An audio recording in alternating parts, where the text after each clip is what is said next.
আসসালামু আলাইকুম। আলহামদুলিল্লাহ আপনারা সবাই ভালো আছেন, যে যেখান থেকে দেখছেন সুস্থ আছেন। তো আমি আজকে আপনাদের ভিডিওর মাধ্যমে দেখাবো আপনারা কিভাবে আপনাদের ইনকিউবেটরে ডিম দিবেন বা বসাবেন। তো আপনারা চেষ্টা করবেন সবসময় ডিমটা বসাতে সন্ধ্যার সময়, কারণ আমি যদি আজকে সন্ধ্যার সময় ডিমটা বসাই তাহলে কিন্তু আমি যে তারিখটা হিসাব করবো সেটা কালকে সকাল থেকে হিসাব করলে হিসাবটা পারফেক্টলি একটা হিসাব হবে। তো সেক্ষেত্রে দেখা যাচ্ছে আজকে আমি আপনাদের দেশি মুরগির ডিম বা মুরগির ডিম কিভাবে বসাবেন সেই জিনিসটা ভিডিওর মাধ্যমে ইনশাল্লাহ দেখানোর চেষ্টা করবো। অবশ্যই সম্পূর্ণ ভিডিওটা দেখবেন। তো আমি প্রথমে ডিমের নিচে একটা কাপড় দিয়ে দিলাম, দিয়ে দেওয়ার পরে আপনারা একটা সুতি কাপড় ব্যবহার করবেন, সেক্ষেত্রে বেশি ভালো হবে। আপনারা কখনোই আপনাদের ককশিটের যে যদি ইনকিউবেটর হয়ে থাকে ওইটার উপরে কখনোই দিবেন না। আর যদি অটোমেটিক ইনকিউবেটর হয়ে থাকে তাহলে যদি ডিমের টেবে থাকে সেটা নিয়ে কোনো কথা নাই। তো তারপর দ্বিতীয়ত আমি ডিমগুলো যেগুলো আছে ডিমগুলোতে সুন্দর মতো করে দাগ দিয়ে মাপ করে নিব, যাতে আমার ডিমগুলো ঘুরানোর সময় আমার মনে থাকে যে কোন পাশ উপরে যাবে আর কোন পাশ নিচে যাবে। তো আমরা ডিমগুলো যখন ঘুরাবো তখন সবসময় ডিমটা লাম্বালাম্বি ভাবে ঘুরাবো, আর ডিমটা যখন বসাবো তখন একটা পাশে একটা লাম্বালাম্বি ভাবেই সারি দিয়ে বসাবো।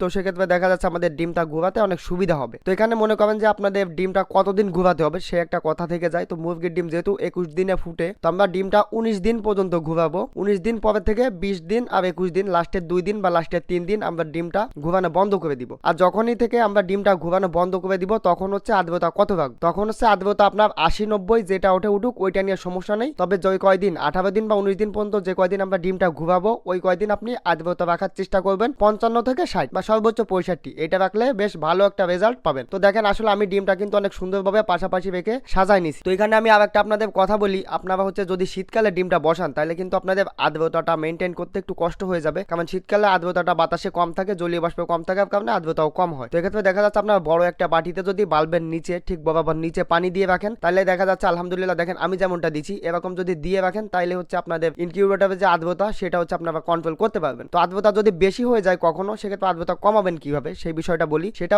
আপনারা এই ইনকিউবেটরের ভিতরে আপনারা শুকনো কাপড় বা যদি একটা বাটিতে করে কিছু চাউল রেখে দেন তাহলে দেখা যাচ্ছে আপনাদের ইনকিউবেটরের ভিতরে যে আর্দ্রতাটা কমানোর প্রয়োজন ওটা কমে যাবে। তো এইভাবে আপনারা ইনকিউবেটরটা ব্যবহার করবেন। আর আপনারা ডিমটা দিনে 4 বার ঘুরাই দিবেন, সকালে একবার ঘুরাবেন, আর দুপুরে একবার, বিকালে একবার, রাত্রে একবার, ঠিক আছে। তবে এমন না যে 1 সেকেন্ড উল্টো পাল্টা হলে সমস্যা। আপনার দিনে 4 বার ঘুরাবেন, সেক্ষেত্রে বেশ ভালো একটা রেজাল্ট পাবেন। তবে সকালবেলা যখন ঘুরাবেন তখন দ্রুত ঘুম থেকে উঠেই ঘুরিয়ে দেওয়ার চেষ্টা করবেন, তাহলে ভালো একটা রেজাল্ট আসবে, কারণ সারা রাত তো ডিম না ঘুরানো অবস্থায় থাকে। তো এইভাবে যদি আপনারা ডিম বসান তো ইনশাল্লাহ দেখা যাচ্ছে ভালো একটা রেজাল্ট পাবেন। তো অবশ্যই যদি ভিডিওটা ভালো লাগে আপনার ভাই বোন বন্ধুদেরকে ভিডিওটা শেয়ার করে দেখার সুযোগ করে দিবেন। আজকে এই পর্যন্তই, সবাই ভালো থাকবেন, সুস্থ থাকবেন। আসসালামু আলাইকুম। আর যদি চ্যানেলে নতুন হয়ে থাকেন চ্যানেলটি সাবস্ক্রাইব করে পাশে থাকবেন।